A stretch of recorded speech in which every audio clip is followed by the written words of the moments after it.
రాయలసీమపై TDP ప్రత్యేకంగా focus పెట్టిందా? వైసీపీని కోలుకొని దెబ్బ కొట్టబోతుందా? కడపలోనే మహానాడు పెట్టడం వెనక ఉద్దేశం ఏంటి? వైసీపీని తిరిగి పుంజుకోనివ్వకుండా టీడీపీ బాసు వ్యూహాలు రచిస్తున్నారా? జగన్ ఇలాఖా కడపలో పసుపు పార్టీ సంబరం హోరెత్తించబోతోందా?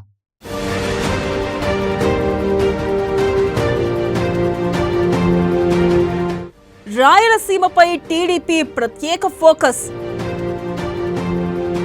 వైసీపీని చంద్రబాబు కోలుకోలేని దెబ్బ కొట్టబోతున్నారా?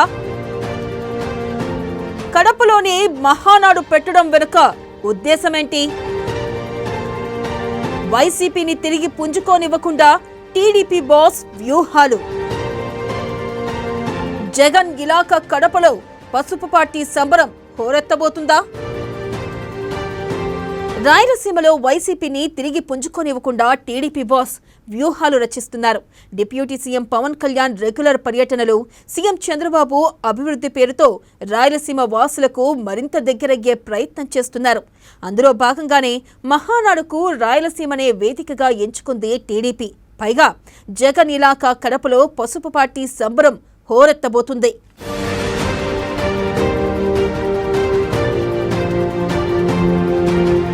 మహానాడు టీడీపీకి ఒక పండుగ.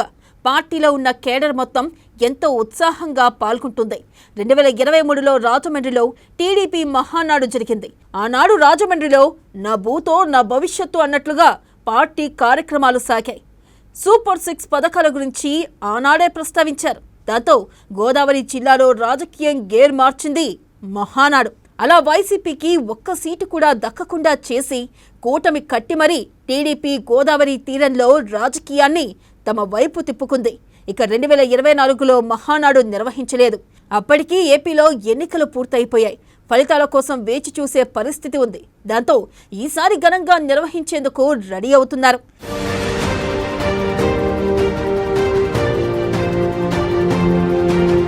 ఇప్పుడు టీడీపీ బంపర్ విక్టరీ కొట్టి పూర్తి ఉత్సాహంలో ఉంది. పైగా వైసీపీ దారుణమైన ఓటమిని మూటగట్టుకొని నేతల వరుస రాజీనామాలతో ఉక్కిరి బిక్కిరవుతుంది. సరిగ్గా ఇదే టైంలో కడపలో మహానాడు నిర్వహించాలని నిర్ణయించింది టీడీపీ. మే 27, 28 తేదీల్లో జరిగే మహానాడుకు ఇప్పటి నుంచే సన్నాహాలు చేయాలని పార్టీ నుంచి ఆదేశాలు వెళ్లాయి. కడప గడపలో వైసీపీని కోలుకోకుండా చేయడం, జగన్ సొంత ఇలాకాలో బస్తీమే సవాల్ విసరడం ద్వారా సీమలో రాజకీయాన్ని ఏకపక్షం చేయాలని టీడీపీ వ్యూహ రచన చేస్తుంది. 52 అసెంబ్లీ సీట్లు ఉన్న రాయలసీమలో వైసీపీకి 1/2 డజన్ సీట్ల కంటే కూడా తక్కువ వచ్చాయి.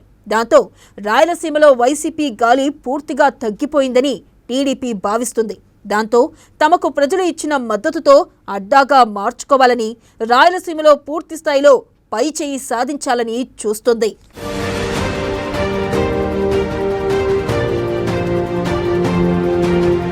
ఇక జగన్ సొంత జిల్లా ఆ పార్టీకి కంచుకోట అయిన కడపలో 10 అసెంబ్లీ సీట్లు ఉంటే కేవలం 3 మాత్రమే వైసీపీకి గత ఎన్నికల్లో దక్కాయి.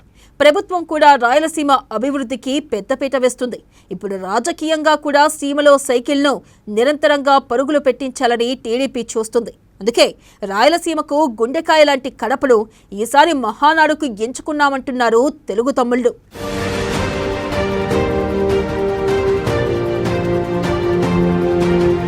రాయలసీమ 4 జిల్లాల్లో మొత్తం 52 అసెంబ్లీ సీట్లు ఉన్నాయి. ఏపీలో ఏ పార్టీ అధికారంలోకి రావాలన్నా మ్యాజిక్ ఫిగర్ 88 సీట్లు. అందులో సగానికంటే ఎక్కువ సీట్లు రాయలసీమ రీజియన్లోనే ఉన్నాయి. అందుకే వైసీపీని రాయలసీమలోనే కోలుకోలేని దెబ్బ కొట్టాలని భావిస్తుందట టీడీపీ. అందుకోసం చంద్రబాబు చాణక్య వ్యూహాలనే అమలు చేస్తున్నారట.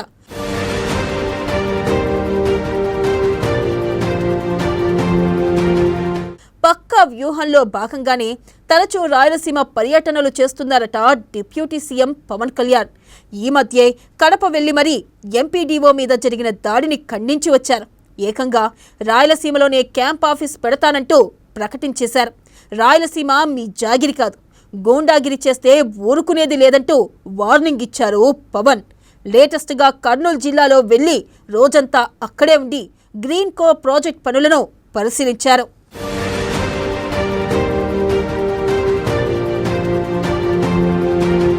ఇదంతా ఎందుకు అంటే వైసీపీని రాజకీయంగా నిలవరించడానికేనన్న చర్చ జరుగుతుంది.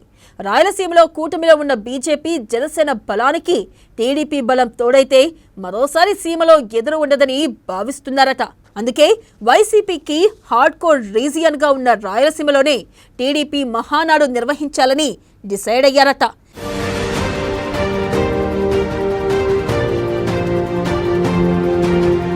ఇలా పార్టీ పండుగకు కడపను ఎంచుకోవడం వెనుక రాజకీయ వ్యూహం ఉందన్న చర్చ జరుగుతుంది.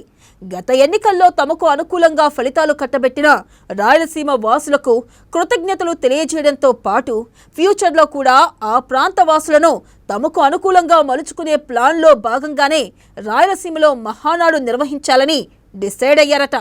జగన్ కంచుకోటలో చంద్రబాబు రాజకీయ వ్యూహాలు ఎంతవరకు ఫలిస్తాయో చూడాలి మరి.